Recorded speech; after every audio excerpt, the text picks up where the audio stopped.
Assalamualaikum warahmatullahi wabarakatuh. A'udzubillahi minasyaitonir rajim. Bismillahirrahmanirrahim. Alhamdulillahirabbil alamin. Allahumma shalli ala Muhammad wa ala sayyidina Muhammad. Hadirin para jemaah kaum muslimin dan muslimat, jemaah salat isya dan salat tarawih rahimakumullah. Alhamdulillah kita pada malam hari ini kehadiran pengasuh Pondok Pesantren Al Munawwir Jalan Poros Bontang kilometer 8, yaitu Ayahanda Bapak Ustadz Bapak Haji Abdul Qadir MPD. Beliau alhamdulillah hadir di tengah-tengah kita, yang mana beliau adalah salah satu beliau pengasuh Pondok Pesantren Al Munawwir, sekaligus beliau juga mengajar, dan juga istri beliau, anak-anak beliau ikut mengajar, mendidik anak-anak kita di sana. Alhamdulillah setiap Ramadan baik kultum, penceramah atau imam-imam setiap Ramadan mulai 3 tahun kemarin yang lalu dikirim sampai ke Sandaran, Muara Calung, kemudian di kesana pada Sapoliran, apa namanya itu, sampai di Bangalun, di mana-mana banyak imam-imam dari pondok pesantren beliau dikirim setiap Ramadan. Alhamdulillah. Nah, untuk itu malam ini ceramah kultum akan disampaikan oleh beliau. Kami persilakan, dan sebelum dan sudahnya kami ucapkan ribuan terima kasih yang sebesar-besarnya. Demikian, assalamualaikum warahmatullahi wabarakatuh.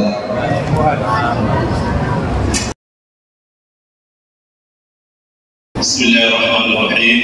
Assalamualaikum warahmatullahi wabarakatuh.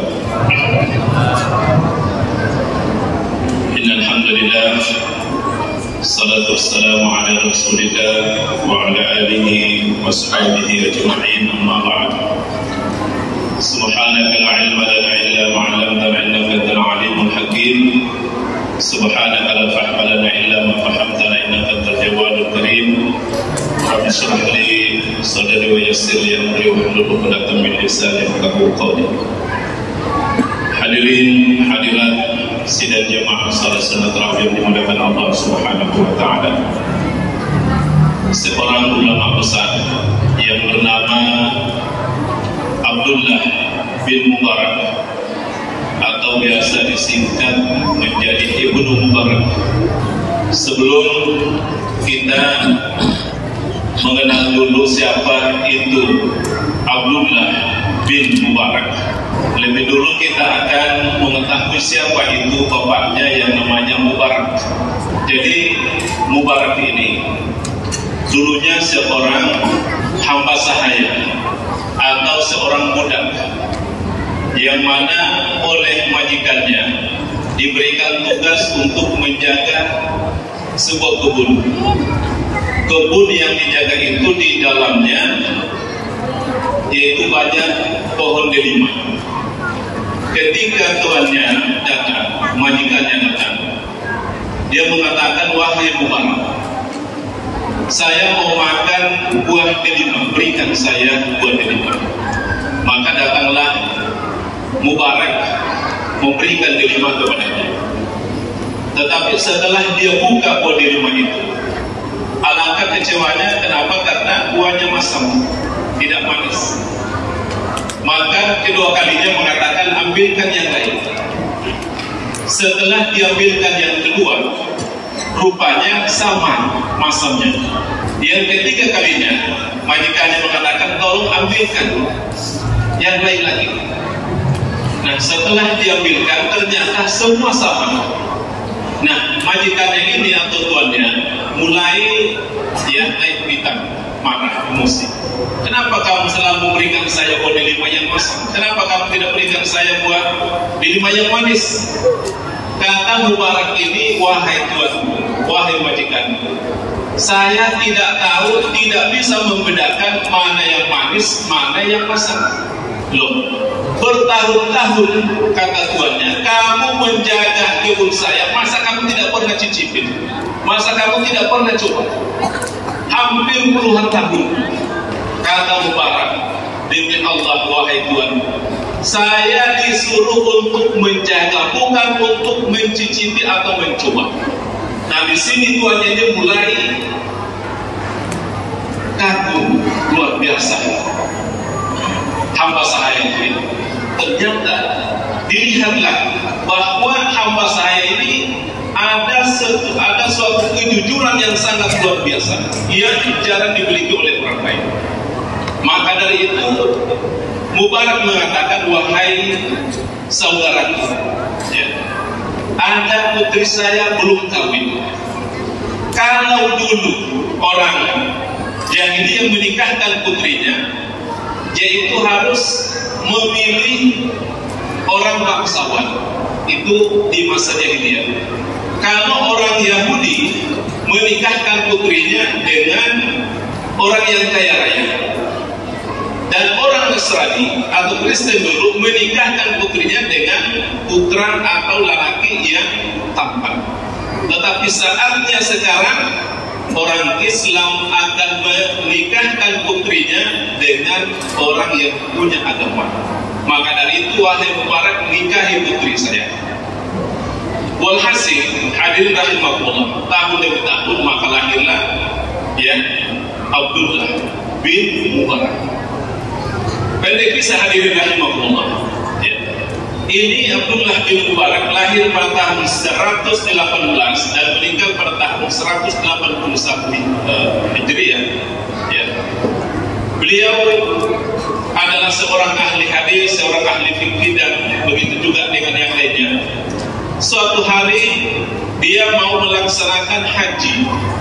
Haji pertama kali yang dia ingin lakukan, ya, bersama dengan beberapa teman-teman yang lain. Ketika dalam perjalanan hadirin rahimahullah, dalam perjalanan mau melakukan ibadah haji pertama kalinya yang ingin dia lakukan.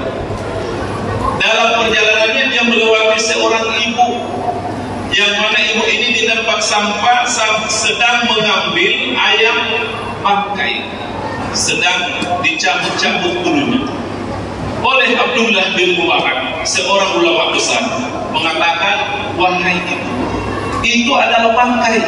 Dia turun dari kudanya, ibu, itu adalah bangkai, haram bagimu makan bangkai. Ibu ini mengatakan, wahai Abdullah bin Mubarak, bangkai ini haram bagimu, tetapi bagi saya adalah halal. Bersama anak saya 3 di rumah. Saya ini adalah syarifah, keturunan Nabi Muhammad SAW. Di rumah saya ada anak yatim. Anak saya telah meninggal bapaknya, meninggal suami saya, kata ibu ini. Dan sinilah Abdullah bin Mubarak tambah heran, tambah kaget. Subhanallah. Ternyata ibu ini bukan orang biasa, karena beliau adalah keturunan daripada Nabi besar kita Muhammad SAW. 2 hari 2 malam, kata ibu ini, saya mencari rezeki yang halal tetapi tidak saya dapatkan. Makanya saya rela mengambil bangkai ini demi untuk saya makan bersama dengan anak-anak saya yang ada di rumah. Menangis Abdullah bin Mubarak. Kata Abdullah bin Mubarak, kalau saya paksakan untuk naik haji, dan kalau Allah menghendaki saya masuk surga berkat haji yang saya lakukan, dan saya akan masuk surga, tetapi sebelum saya masuk surga, saya akan melewati baginda Nabi besar kita, kakeknya daripada syarifah ini. Apa kata beliau? Kalau orang ini, perempuan ini, si syarifah ini memakan bangkai. Maka dari itu Abdullah bin Mubarak mengatakan, wahai ibu, saya tidak jadi berangkat naik haji. Ini uang yang banyak saya berikan kepada kamu, dengan catatan belikan makanan yang halal dan berikan terhadap anak-anak. Tidak jadi Abdullah naik ke tanah suci bersama dengan rombongan. Singkat kisah hadirin rahimahullah, ketika rombongan sudah pulang, Abdullah bertemu dengan mereka. Abdullah mengatakan, wahai saudara-saudaraku, mudah-mudahan haji kalian mabrur. Apa jawaban rombongan haji ini? Dia mengatakan, kami juga wahai Abdullah. Kata Abdullah, bagaimana bisa? Saya tidak jadi naik haji kemarin. Kata jemaah dari haji, kami melihat kamu sedang tawaf, sedang sa'i, sedang melempar jumrah di Mina. Kami lihat kamu di Musdalifah, di Arafah. Bahkan ada yang lain mengatakan, wahai Abdullah, kamulah yang mengantar kami menziarahi Nabi Muhammad sallallahu alaihi wasallam. Tambah heran Abdullah. Bayangkan hadirin rahimahullah. Apa yang bisa kita petik dari hikmah ini? Hikmah yang kita petik dari kisah ini, hadirin rahimahullah. Seorang ayah datang. Artinya buah tidak jauh jatuhnya dari buah. Alhamdulillah kita lihat dalam lahir ini. Baru beberapa bulan belajar di pesantren sudah bisa dimulai. Kenapa? Buah tidak jauh jatuhnya dari pohonnya. Jadi yang pertama. Yang kedua, hikmah yang kita bisa ambil adalah kalau sudah darurat makanan apapun boleh dimakan. Seperti saudara-saudara kita yang ada di Palestina, jangankan makan nasi basi, kucing pun dimakan. Seandainya ada babi lewat, babi pun dimakan. Itulah pernyataan mereka. Kenapa? Dia makan seperti sapi, dia cabut rumput, dia makan. Dia mau makan roti, mau makan nasi, tidak ada.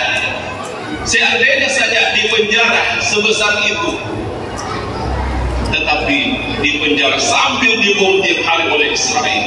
Makanya kalau mereka makan babi, kalau mereka makan bangkai, kalau mereka makan rumput, halal buat mereka, tetapi tidak halal. Hadirin dimuliakan Allah Subhanahu wa taala. Yang ketiga, kita yang diberikan harta oleh Allah Subhanahu wa taala kelebihan.